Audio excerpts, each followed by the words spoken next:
Hey skaters, today we're reviewing the Maxfind Glider G5 Pro electric scooter. That's right, a scooter. Now don't worry, I'll continue to do electric skateboard reviews, but I'm adding another string to my bow. I had no idea what to expect with this electric scooter because the only e-scooter I've ever ridden in the past has been one of those Lime scooters. And now I know there is a huge difference between those rideshare products and a good quality electric scooter. Electric scooters have greatly grown in popularity over the last few years, and for good reason. They're practical, reliable, and very easy to ride, making them a great alternative to traditional transportation. Maxfind, they're a well-established electric skateboard brand, and now they have branched out and created the Glider G5 as the company's first electric scooter. It's currently unreleased, and they have an Indiegogo campaign ongoing at the time of this recording. In this Maxfind Glider G5 review, we'll discuss everything you need to know before buying this electric scooter. Is it worth the price, or should you go for something else? Let's get to it. The Maxfind Glider G5 comes in two main variations. We've got the Glider G5 and the Glider G5 Pro, with the only difference being that the Pro is dual motor while the standard is just a single motor. Now that packs enough power to reach top speeds of 22 miles per hour or 35 kilometers an hour on the standard model and 25 miles per hour or 40 kilometers an hour on the Pro model. And they both have the same marketed range of 19 miles or 30 kilometers. But stick around for the performance tests to see what they are actually capable of. The Maxfind Glider G5 aims to make commuting as hassle-free as possible with its lightweight, foldable frame, swappable battery pack, and large display, among many other quality of life features.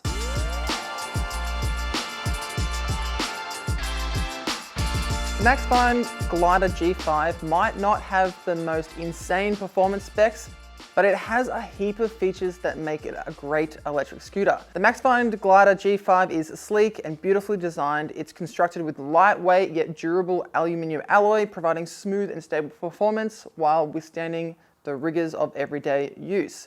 The stem sits at about 73 degrees slope, with the handlebars sitting at about 92 centimeters from the platform. Now they say the platform is 7.7 inches wide, however, a lot of this is just bulk from the frame. The actual area that you have to stand is more like 6.5 inches wide, which is still enough room. I have fairly large feet and I can stand with 2 feet just on a slight angle, no problem.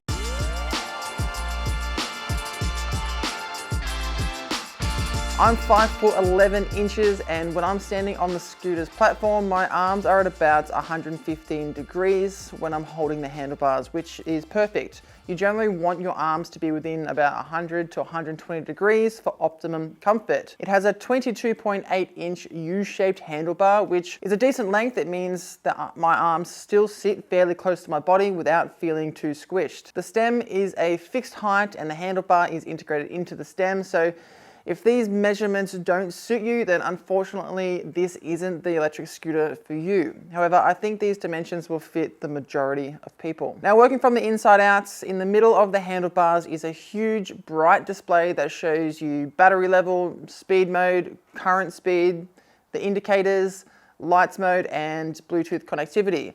The multifunction button allows you to turn the scooter off and on by holding it down. Single clicking the button will toggle the front and rear lights on and off, and double clicking the button cycles through their 3 riding modes. On the right hand side is the throttle. It's a thumb wheel that you push away from your hand to accelerate and pull towards you to apply the brakes. Now this took a little getting used to. I know it's exactly the same concept as an electric skateboard remote, but for some reason, when I'm riding anything powered with handlebars, like a road scooter or a motorbike, I expect to turn the handlebar to engage the throttle. My thumb did start to get pretty sore because I was trying to hang on to the handlebars while also trying to regulate my speed, but that's something I guess I'll get used to after riding for a little bit longer. On the left-hand side of the handlebars, we have a switch for controlling the turning indicators.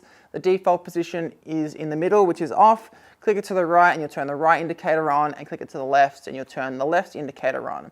Pretty straightforward, but you'll have to remember to turn the indicators off because they don't have that fancy auto off like you do in cars. There's also a bell for telling cyclists and pedestrians to get out of the way. And lastly, there's a little brake lever.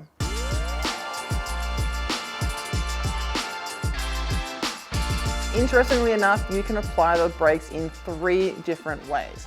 The first is the thumb wheel on the throttle, which is an electronic brake, so it slows the motors down. Second is the lever, which is a mechanical disc brake at the rear wheel. And lastly, you can stomp on the rear fender if you're in a real emergency.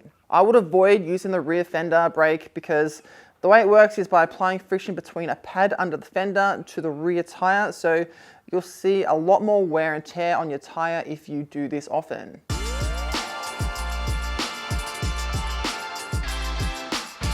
Both the Maxfind Glider G5 and the G5 Pro feature 10-inch inflatable wheels with pretty decent shock absorption. The pneumatic tires absorb the unevenness of the terrain, resulting in a smooth, near flawless ride with minimal bumping and shaking. And they're nice and wide with a thick tread, which provides good traction on loose and uneven surfaces.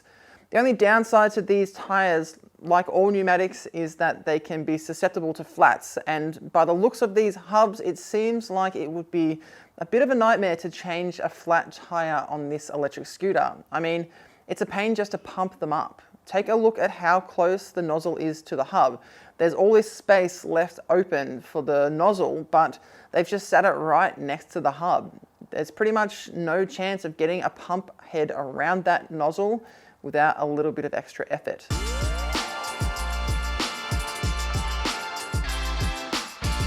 The Maxfind Glider G5 has some handy portability features that you can use to move it around in a case where you're not riding it. The folding mechanism is easy, quick, and effective. You simply unclick this brace and the stem hinges towards the platform. If you flick this little hook up on the deck and thread it around the red loop to keep it all together, then you can just lift it up by hanging onto the stem. Unfortunately, the handlebars don't fold in, so they'll stick out no matter what, but it's not the end of the world. That's just something you'll have to get used to. The Glider G5 does weigh about 40 pounds or 18 kilos, while the G5 Pro is 44 pounds or 20 kilos, so for some, it could be a bit difficult to carry this thing around.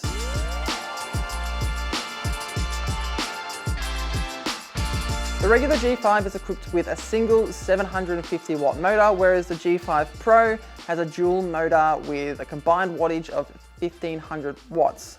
This extra power not only gives the Pro a higher top speed, but it also improves the acceleration and the hill climbing ability. I've got the Glider G5 Pro here, which is marketed to get a top speed of 25 miles per hour or 40 kilometers an hour, and I was able to hit that speed no problem at all. The acceleration was hard, but the great thing about electric scooters is that you have a handle to hang on to, so it feels totally manageable. Combine this with the fact that you have to kick push off to activate the motors before they'll start propelling you forward. You're always starting from a roll, which reduces that initial jolting of taking off when you accelerate. Now, this is an interesting feature that isn't seen in electric skateboards. It's so you can't accidentally hit the accelerator while you're holding onto it, standing at a set of traffic lights or in a crowd or something. In terms of hill climbing, I was able to climb hills fairly easily. I rode up a 17% hill grade, and the Glider G5 Pro maxed out at about 9.3 miles per hour, which is 15.5 kilometers an hour, and I weigh 198 pounds or 90 kilos. So lighter riders will see better hill climbing ability than I usually do. However, it is spec'd to climb 35% hill grades, which I highly doubt that it will be able to do.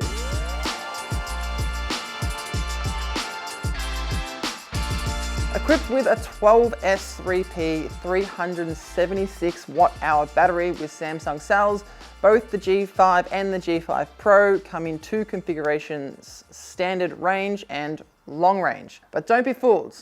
The long range version just comes with 2 battery packs that you can swap in and out. Although it is a quick swap system that is really easy, you just turn a latch, pull up the lid and swap out the batteries. So technically your range is only limited by the number of batteries you can carry. However, the standard range is marketed to allow riders to ride up to 19 miles or 30 kilometers in a single charge, so let's put that to the test.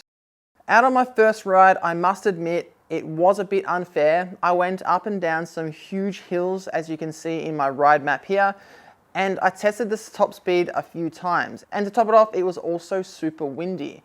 I ended up getting only 7.98 miles or 12.85 kilometers. Now they weren't ideal settings for a range test, so I went out again, and this time I rode on a completely flat surface at a lower average speed and just cruised around the whole time. This time around I got 8.59 miles or 13.84 kilometers, which is only 1 extra kilometer. It's pretty disappointing to only get this kind of range. It's less than half of what it is marketed to be. Now I know I'm on the heavier side, and there's no doubt they probably tested this with a 65 kilo rider, but I feel like it is just too much of a discrepancy because I don't usually see this much of a difference on electric skateboards. Even with these range numbers, still the most frustrating thing about this electric scooter is where they decided to put the charging port. It's at the front, underneath, between the platform and the front wheel.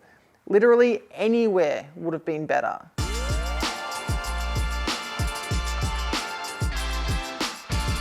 The Glider G5 isn't waterproof, but it does have an impressive water resistance rating of IP65. This means it's tolerant of puddles, splashes in all directions, and consistent light rain.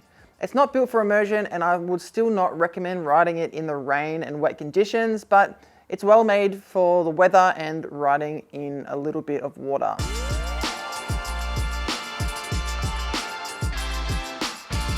On their website, Maxfind's out a mobile app, but it's just an integration with another third-party SmartThings app. Also, I could not get the app to connect to my scooter, so I can't really tell you what it's like. It could be because the scooter isn't technically released yet, so I'll give it another go after they've officially launched the scooter, and I'll update my website with the findings. You can find the link to that in the description below.